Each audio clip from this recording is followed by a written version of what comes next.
What's up, guys? It's me back again. And you see, I have makeup on. It's because I just did a full face shot, Miss A makeup tutorial kind of thing. So make sure to check that out, right?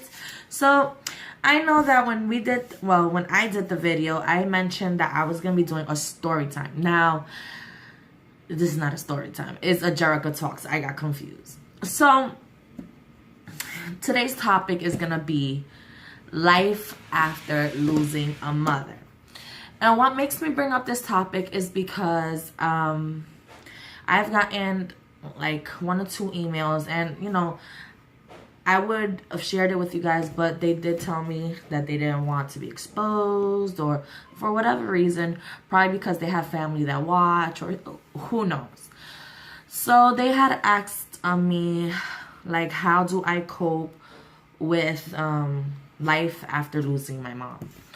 And if you would have asked me this like a year ago, I probably wouldn't even been able to tell you anything because I would have been broken down crying. But that's not the case today. Today, we in November.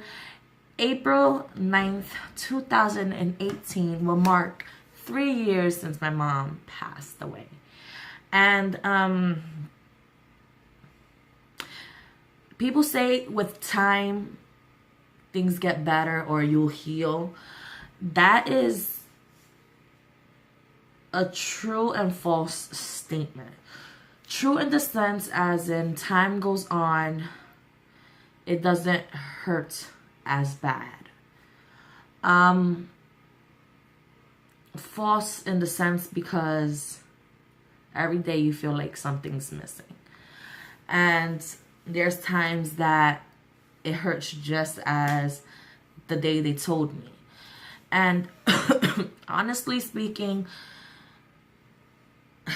I've had the most craziest almost 3 years of my life.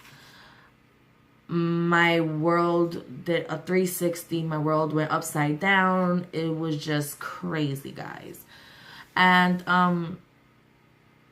it's hard. It's hard after losing your mom or your father or whatever parent you may have lost and you was really close to. It's really, really hard. Now holidays is coming up, and holidays seem to be the worst for me because even though, you know, I know that my mom is in a better place, and I'm aware of that, when holiday comes, I shut down. Depression tends to consume me, and it just hurts, you know. So what I'm trying to say is, I guess this question was brought up because of the upcoming holidays. And honestly, you'll learn how to cope with after losing a parent. Life after losing a parent is very difficult, especially if you are a person that is really young. And from what I got from that email, I'm pretty sure you're pretty young, and you know who I'm talking about. From what I get, you're probably late teens. And when I lost my mom, I wasn't a teenager. I was 25 years old. But being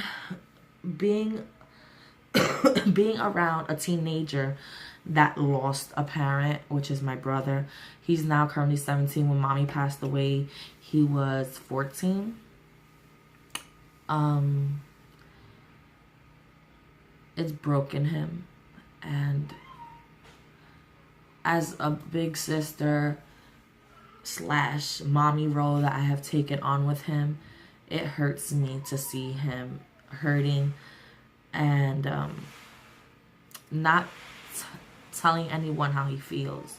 Now, I've enrolled him in therapy, and you know, he's opened up somewhat, and I have gotten calls from the therapist stating that, you know, she's glad that he has seen a therapist rather sooner rather than later, because she feels like he has taken it really hard, and he could have been suicide risk. And just hearing those words kind of broke me because, you know, I want to protect him from feeling any hurt. But let's be honest, guys, you lose a parent, you're gonna be hurt no matter what. And I'm hurt, so I could just imagine what it is for a teenager that loses a parent and feel lost because, you know, certain things you would talk to your parent about you can't do no more, or you do have an adult but you don't feel comfortable talking to them about certain things. I just feel like it's the worst when you are a child or a teenager that loses a parent. So if this is your case, I almost said your name. Thank God I didn't. So if this is your case or your scenario, all I could do is say stand strong. If your other parent is living, talk to them about everything. And if not, talk to someone you trust, a teacher, a brother, a sister, a cousin, an aunt, uncle, a friend, someone that you could trust and confide in to help you get through this. Me personally, what helped me get through this was actually my husband, but more myself. People grieve differently. People sometimes just cry it out till they can't cry no more, and then they feel better and they could continue on with their life. There's people that hold on to it and it becomes anger, and they tend to do stupid things, and then that's an outlet for them to like release all of that. For me, my outlet, I didn't have an outlet. I would just cry to myself in the showers, in the bathroom floor. I'm remembering when we was in the shelter, that was the year my mom passed away. I would cry in the showers, I would cry on the floor, I would cry myself to sleep. You know, I would talk sometimes to my husband or to my best friend. But after the first year, I noticed that I had to take my mind off of thinking every single second of the day of, oh my God, my mom is gone, I'm lost. So I decided to put my energy into something that I loved. And I noticed that I loved YouTube. I was always watching YouTubers. And I used to waste hours and hours and hours. To this day, I still do that. I waste hours and hours just watching videos. And it helps keep the focus off of thinking things. And when I started seeing these YouTubers, I was like, hey, I can do that. I can, you know, use this platform to help with my depression, to help others, to do beauty things. You know, it was just, my mind was like, okay, Jericka, I think you found the solution to living life after losing my mom. And that helped me. YouTube has helped me so much. You guys have helped me so much. My husband, family, friends helped. But some things that I still struggle with, like I said, is holidays. Also, a good example is my daughter. You guys know over the weekend she caught pink eye, and come to find out she had ear infection as well. But I didn't know though. I didn't know of a natural remedy to help soothe my daughter's eye. And my mom used to know what to do for a pink eye. And I knew it had something to do with coffee, but I just couldn't figure out for the life of me what it was. And, sorry guys. Those little minor things is what you will miss your parent for. For that phone call like, hey mom, how the heck do I get off, like, rid of this pink eye? Or, for example, she was really close to my son, and my son's been acting out, the special needs son of mine that you be seeing in majority of my videos. This is the little one, knocked out cold in the bed. But, like, if he wasn't behaving, or I was just so stressed and overwhelmed, or if I was having a problem with my relationship at the moment and I just needed someone to vent to, my mom was the perfect person for that. And now I find myself sometimes where, okay, me and my husband hardly ever argue, but the times where we have a disagreement, I get so angry and I just want to tell somebody, but I just don't want to tell anybody. I just want to tell that one person that I could trust with my life. And then I remember she's gone, and I'll have to learn how to be a big girl, put those big girl pants on, and learn how to manage life without her. And honey, all I could tell you is life after losing a parent doesn't get easier. In fact, I feel like the pain subsides a little, but things get harder. Harder in the sense, luckily my mom was a social media person, and she had Facebook and Instagram, and she had all those outlets, even Pinterest. Guys, I just found out she had Pinterest. I went to Pinterest, and I was looking at like who like I'm like matched with or friends with. I don't know how that works, but my mom had Pinterest. I was like, oh my God, this lady. But lucky for me, she used to message me through Facebook a lot, and it will be either typed messages or voice messages. And I have those, but I'm not brave enough to go through it. But hopefully before the year's up, I want to go through it, but I want to go through it with you guys. Because since this has been my outlet to get strong, I would like the support from you guys to help get me through that. But what I mean with things get a little harder, sometimes I forget how my mom looks. And it's so weird because I could see that. I close my eyes and I could see the outline of my mom. But like, her face is just so hard to get. Luckily, I have 1,000,001 pictures of her. But things like that starts fading. And my friend told me that when you forget certain things, it's a good thing because that means you're healing. Sometimes I forget how her voice sounds, and that hurts because she lived screaming at me, guys. And I'm surprised how I forgot that, and it hurts. But then there's times where I know my mom wouldn't be happy with what I'm doing. Like if I'm yelling at my son or something I know that would trigger my mom, I could hear her clear as day. Like, I'm like, whoa, what the heck? And I'm like, okay, wow. Okay, I did not forget how she sounds. One thing I can never forget about my mom is her hands. She had these beautiful hands. And it's funny because me and my best friend was talking about that, and her mom passed away as well. And we had the same thing in common. We could never forget our mom's hands. My mom had beautiful hands. She was the type of person that always had her nails done. She would always lotion them up. And for being 50 plus years, they were not wrinkly. They was beautiful that she could use them to model. And I'm not even over exaggerating.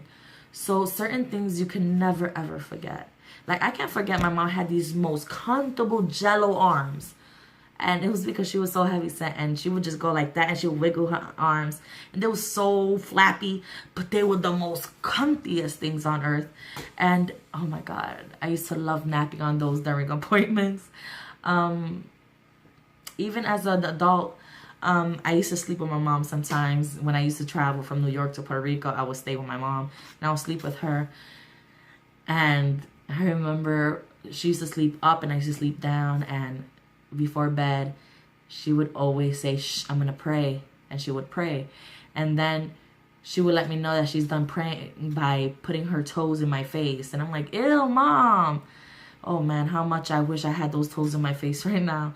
Like, certain things that you would think that you wouldn't miss are the things that you will miss the most. And oh my God, I even miss her yelling at me. And as much as I want to cry right now, I'm not. Because I noticed that when I tend to think about my mom and I shut myself down and I tend to cry, depression comes and bangs on my door really hard and takes over. And not today. That's not going to happen. My mom is going to give me strength. God is going to give me strength. And I'm going to be able to talk about these things because this is therapeutic to me. So with that being said, guys, this is the honest, brutal truth of life after losing a parent. Maybe I could do an updated one in about a year or two to see how that goes along. But as of right now, honey, all I can tell you is time will heal you. And life doesn't get any easier. It'll get even maybe a bit harder. But I feel like this is life testing you and making sure and getting you built up and ready for what's coming next. And this is what I felt like God put in my way. Sometimes I want to curse at him, and you took the best thing that ever happened to me and you ripped her away from me. But when I sit back and I realize, I feel like, you know, she was suffering, so I'm happy. Well, I'm not happy that she's gone, but I'm happy she's not suffering anymore. So I would love to know and feel and think to myself that she's in a better place. And come on, guys, how selfish would I be? Like, if I'd be like, no, she should have stayed, and I don't care if she was suffering, but she should have stayed. That would be selfish.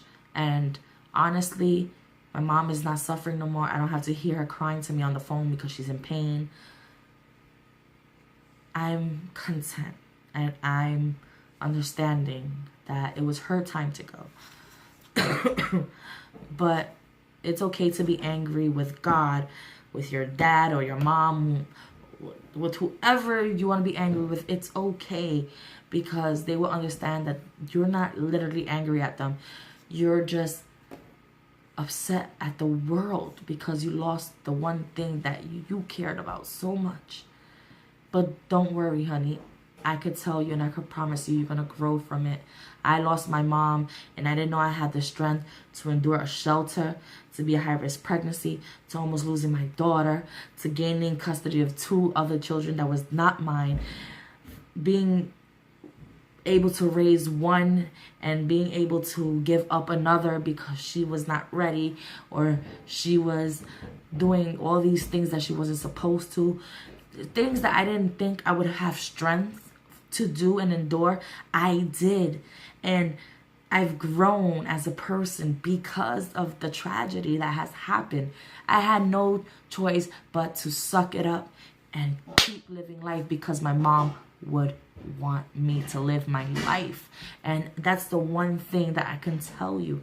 Live your life. Your loved one, or your mom, your dad, whoever you lost, would want that. They would want you to live life, enjoy life, love life, live it to the extent.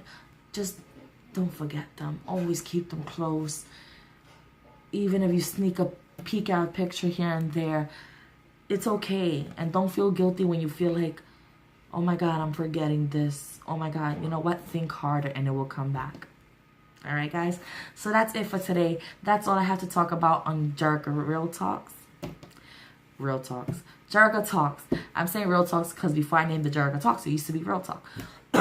So guys, big fat thumbs up if you enjoyed this video, and comment down below on what the next topic for Real Talk should be. Jericka Talks. Mija. Jericka Talks. Give me a topic that you would like me to talk about, and I will deliver. Alright guys, until the next video. Kisses, love you guys, and good night.